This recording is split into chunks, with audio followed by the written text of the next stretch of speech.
bukan hanya di Indonesia, di seluruh dunia, perempuan dan anak itu adalah kelompok rentan. Ketika anak sudah mengalami kecanduan atau menjadi korban pelecehan dan sebagainya, akibat ini baru kemudian orang tua marah, dan marahnya biasanya ditimpakan pada negara misalnya. Padahal negara kan tidak bisa mengatur penggunaan ini. Ruang Bersama Indonesia ini inisiatifnya muncul saat kami turun ke lapangan.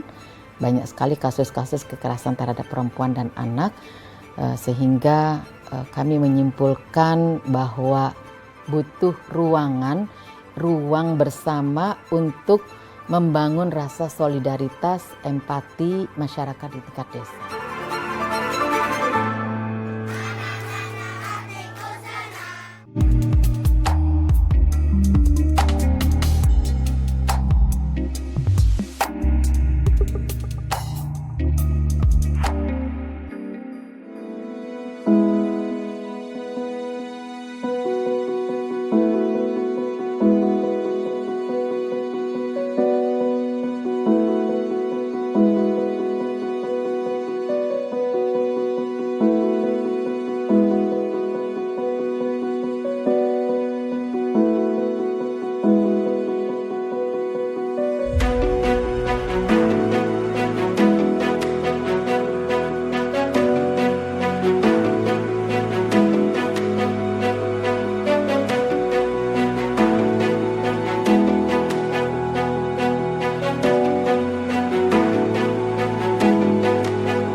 Jadi kami dari Kementerian Pemberdayaan Perempuan dan Perlindungan Anak ini sudah menetapkan 3 program prioritas. Yang pertama adalah Ruang Bersama Indonesia, yang kedua adalah perluasan dari fungsi call center kami, Sapa 129, dan yang ketiga outcome-nya adalah satu data tentang perempuan dan anak yang berbasis desa. Bahwa kekerasan terhadap perempuan masih banyak terjadi, masih menjadi persoalan yang harus kita tangani bersama, bahwa kita butuh keseriusan dalam menyelesaikan persoalan-persoalan ini, sehingga beberapa hal memang menjadi prioritas kami, bagaimana kekerasan terhadap perempuan, terhadap anak maupun yang dilakukan oleh anak ini tidak terjadi lagi dimanapun dan kapanpun.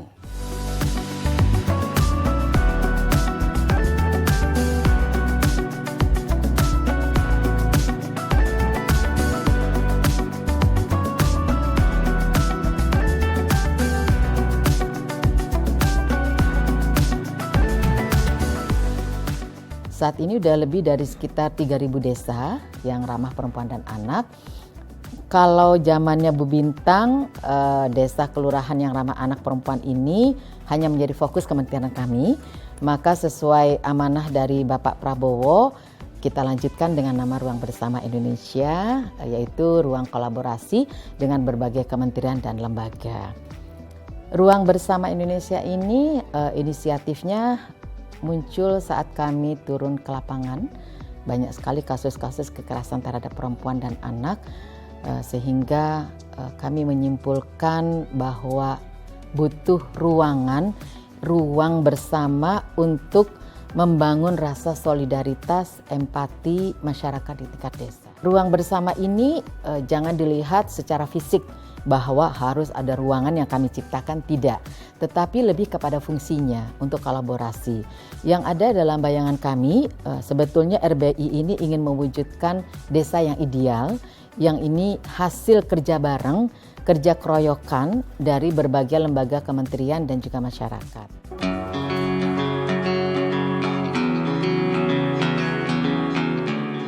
Bukan hanya di Indonesia, di seluruh dunia, perempuan dan anak itu adalah kelompok rentan. Apalagi semenjak pandemi, kerentannya makin luar biasa. Rentan untuk menjadi korban kekerasan. Satu kejahatan senyap yang sangat sulit diidentifikasi dan ditemukan. Perempuan dan anak itu memang sudah semestinya mendapatkan perlindungan yang optimal, ditambah mereka harus didorong untuk mandiri.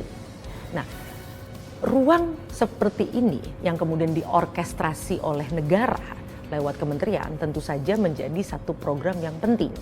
Karena ini yang membedakan antara Indonesia dengan negara lain. Nah, ketika negara mengambil peran lewat program ini tentu ini menjadi sangat baik. Mengingat sekarang ini walaupun kita adalah masyarakat timur, kearifan sosial itu mulai terkikis. Kenapa? Karena semua orang sekarang disibukkan dengan gawai. Gawai ini membuat kita hidup dalam keramaian padahal kesepian. Yang paling penting dari sebuah program adalah manfaatnya. Manfaat di mana satu yang bisa diukur angka pelaporan kurang, lalu kemudian misalnya angka perempuan yang mandiri, artinya dia tidak tergantung pada suami atau keluarga dan sebagainya untuk bisa menghidupi juga keluarganya.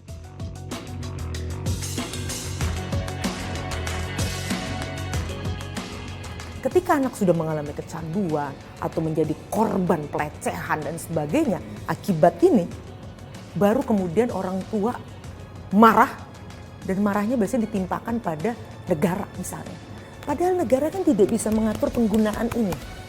Nah, ini kita perlu hati-hati. Jadi justru memang salah satu PR-nya adalah, pekerjaan rumahnya adalah bagaimana mendidik orang-orang tua seperti saya, orang-orang dewasa yang melindungi anak-anak untuk paham bahwa sayang pada anak itu ada caranya. Sayang yang benar adalah membuat mereka itu mampu mandiri, mampu memilah mana informasi yang baik untuk dirinya sehingga mereka bisa tumbuh menjadi orang dewasa yang bertanggung jawab dan sukses.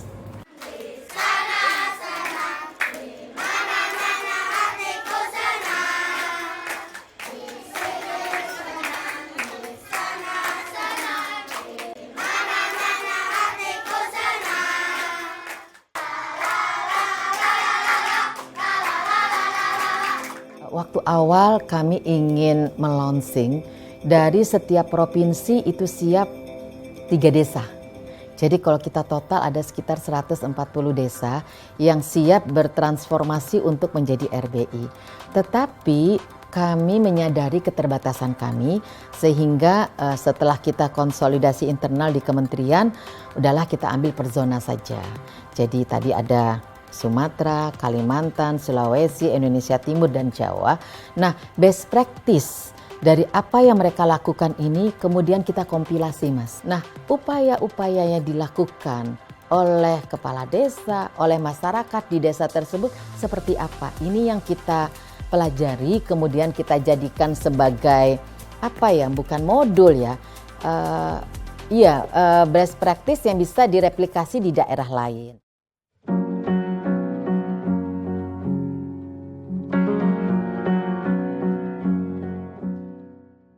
Halo, nama saya Norsia, ibu rumah tangga. Sehari-hari bikin kue cincin untuk menafkahi anak-anak saya.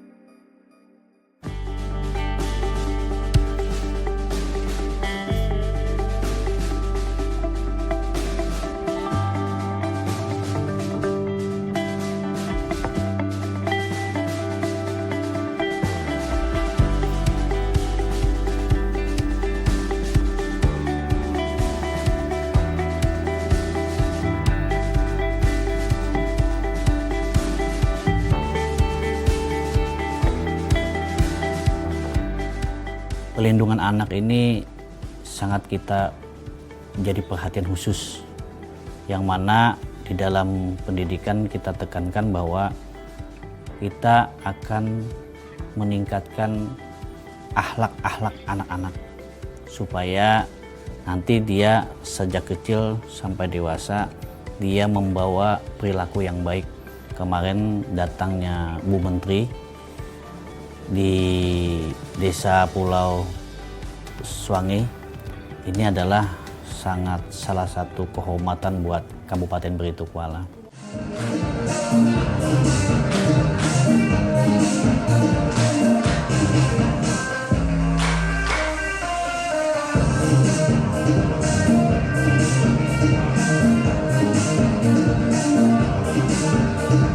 Di tahun 2022 kami terpilih menjadi Desa Ramah Perempuan dan Peduli Anak se-Kabupaten Beritokuala.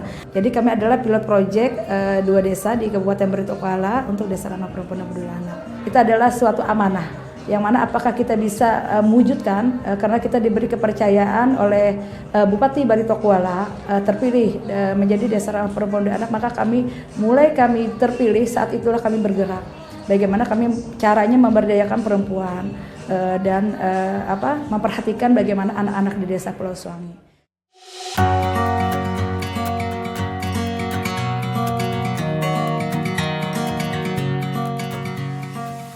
Tadi forum anak, wira swasta dan masyarakat yang berkegiatan di lumbung desa itu berkumpul di suatu tempat, ruang rapat yang lumbung desa tadi ya, kumpul di sana, kemudian membicarakan dan bagaimana sebenarnya Desa Suwangi, Desa Pulau Suwangi ini bisa dioptimalkan sebagai pilihan daripada program Ruang Bersama Indonesia.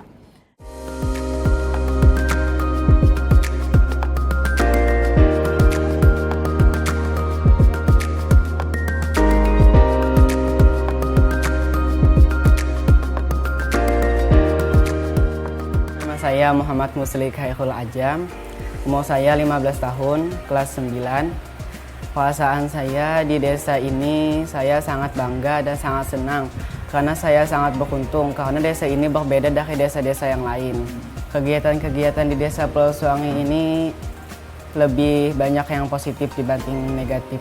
Kami setelah sholat subuh itu jalan-jalan, kami setelah jalan-jalan nanti bermain, bisa main raket, bisa main bola di lapangan depan. Setelah itu nanti kami malam tadarus.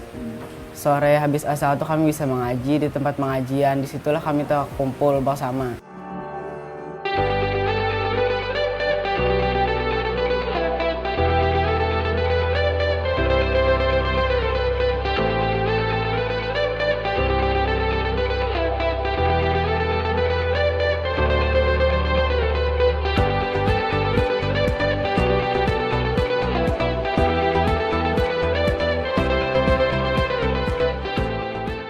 Saya hari ini berusaha ini mulai dari tahun 2011. Alhamdulillah setelah adanya RBI kan kemarin tuh dari terpilihnya desa dari relawan Sapa itu semua dilatih untuk bisa membuat sesirangan dari proses pewarnaan sampai dengan ini pencabutan warnanya, pencabutan jahitan. Alhamdulillah lancar.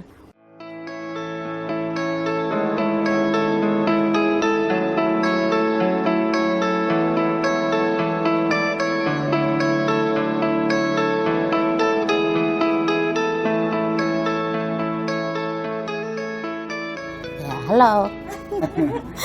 Nama saya Norsia, ibu rumah tangga.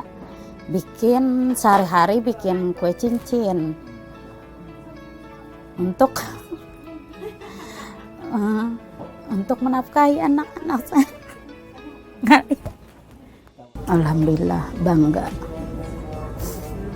bangga karena ibu memperkenalkan cincin saya sejauh itu nah.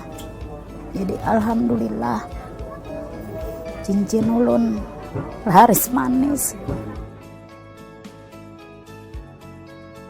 Nama saya Norbaiti, saya adalah relawan Sapa, sahabat perempuan dan anak di Desa Pulau Suwangi. Kami perempuan di desa ini, Pak, dilatih untuk mandiri. Maksudnya mandiri itu apa yang bisa dilakukan oleh laki-laki, kami juga bisa. Sebelum adanya DRPPA atau RBI, ibu-ibunya cuman jadi ibu rumah tangga. Sekarang setelah ada perbedaan. Ibu-ibunya dilajari bikin kue kering, bikin sesirangan, dilajari menjahit, kadang tuh mengumpulkan sampah untuk dijual, bisa menambah penghasilan untuk keluarga.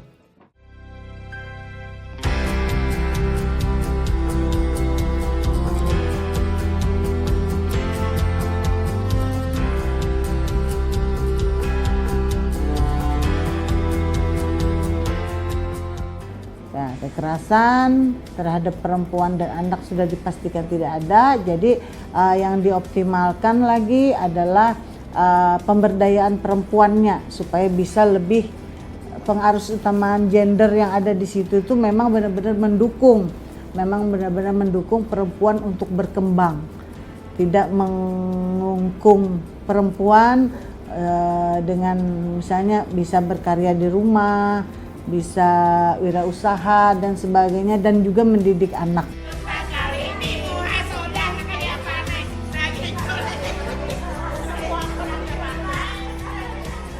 Dan kami welcome siapapun, mau dari kabupaten manapun, mau dari provinsi manapun, mau dari kecamatan manapun, dan maupun desa yang lain, kami siap membantu.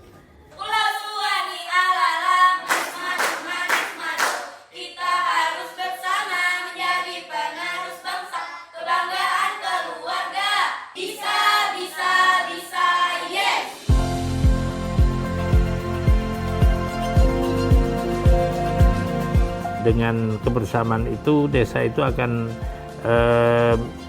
menimbulkan, menggairahkan potensi-potensi yang ada untuk digarap dengan sebaik-baiknya, sehingga di Kabupaten Malang banyak desa-desa yang berinovasi.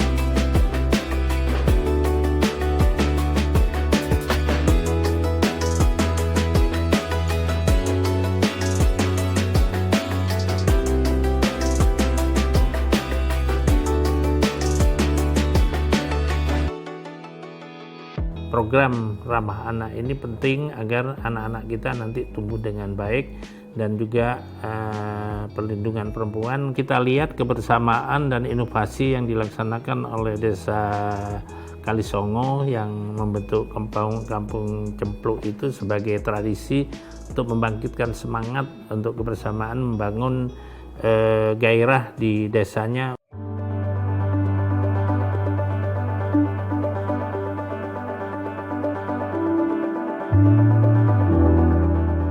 Di sini adalah sudah melakukan bimbingan dan pembinaan di 33 kecamatan dan 11 desa. Utamanya di 6 desa di Kecamatan Turen dan 5 desa di Kecamatan Dau, yang salah satunya adalah Desa Kalisongo.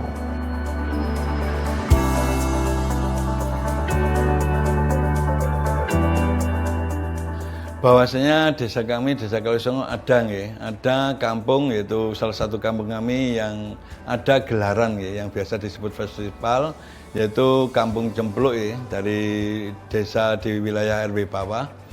Tentunya kita merupakan suatu tempat di mana kampung tersebut menjadi suatu ajang untuk tampilan yang biasa disebut gelaran festival dari seni dan budaya masyarakat sekitar dan masyarakat yang ada di wilayah desa kami.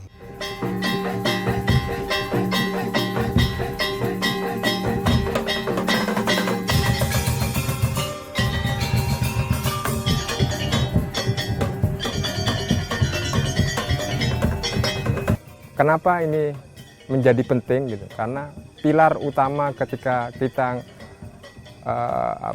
mau menghidupkan Indonesia ini dari ruang kampung, salah satu poinnya adalah perempuan. Karena perempuan ini menjadi pilar utama sebagai penggerak baik itu ruang kampung ataupun ruang desa.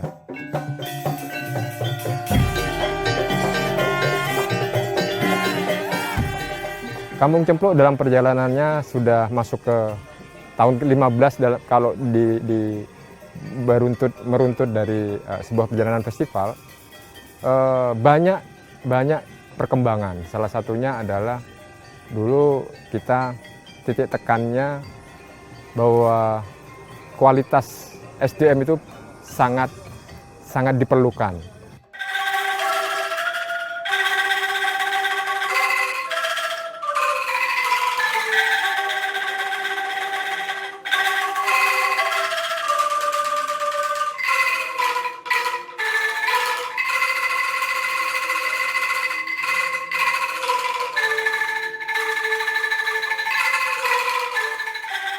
Nama saya Ibu Irul dari Kampung Cempluk, Desa Kalisongo. Kami ibu-ibu rumah tangga yang berdomisili di Kampung Cempluk mengisi kegiatan kami dengan latihan angklung.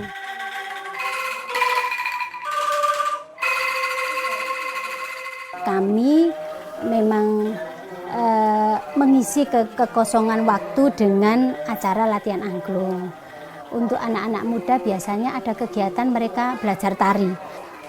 Ada juga anak-anak muda yang ikut perkusi di sini banyak. Ada juga kesenian barongsai juga ada di sini. Jadi di wilayah Kampung Cempluk itu berbagai macam kesenian berusaha kami lestarikan.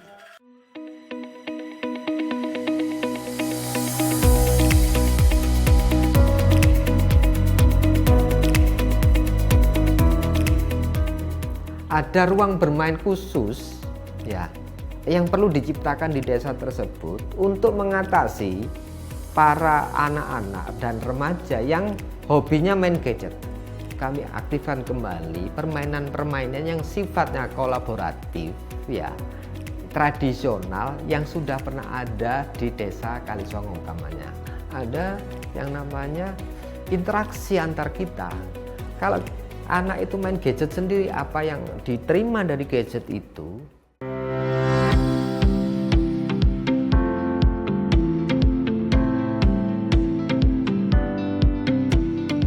di sini pun dengan adanya kegiatan-kegiatan masyarakat kita, baik dari kegotong royongan budayanya, baik dengan kearifan lokal, sehingga pemberdayaan di ibu-ibunya itu di kegiatan-kegiatan kita baik seni maupun UMKM-nya ini sudah berjalan. Terus untuk kegiatan kaula muda dan anak-anak di sini itu sudah diajari atau diperkenalkan dengan budaya-budaya tempo dulu. Pemahaman ruang bersama Indonesia bagi kami itu terutama kita tadi melihat aktivitas dari teman-teman muda. Kita mengalami tsunami teknologi ya. Tsunami informasi, salah satunya adalah fenomena gadget semacam itu atau handphone ya. Dan itu kita mencoba untuk membangun agar terutama anak-anak dan para pemuda itu tidak terlalu bisa menyeimbangkan gitu. Tidak addicted gitu.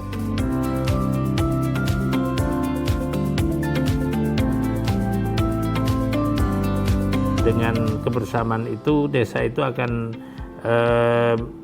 menimbulkan, menggairahkan potensi-potensi yang ada untuk digarap dengan sebaik-baiknya, sehingga di Kabupaten Malang banyak desa-desa yang berinovasi untuk meningkatkan perekonomian maupun pendapatan baik di bidang pertanian, peternakan maupun di bidang yang lainnya.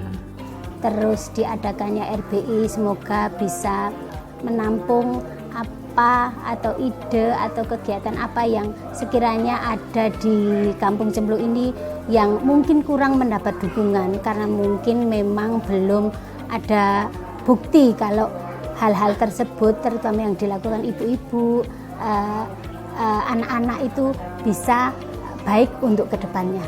Kami berharap ini menjadi pilot project yang tentunya dari Kampung Cempluk bisa menginspirasi untuk Indonesia dan dunia yang kita representasikan melalui Festival Kampung Cempluk.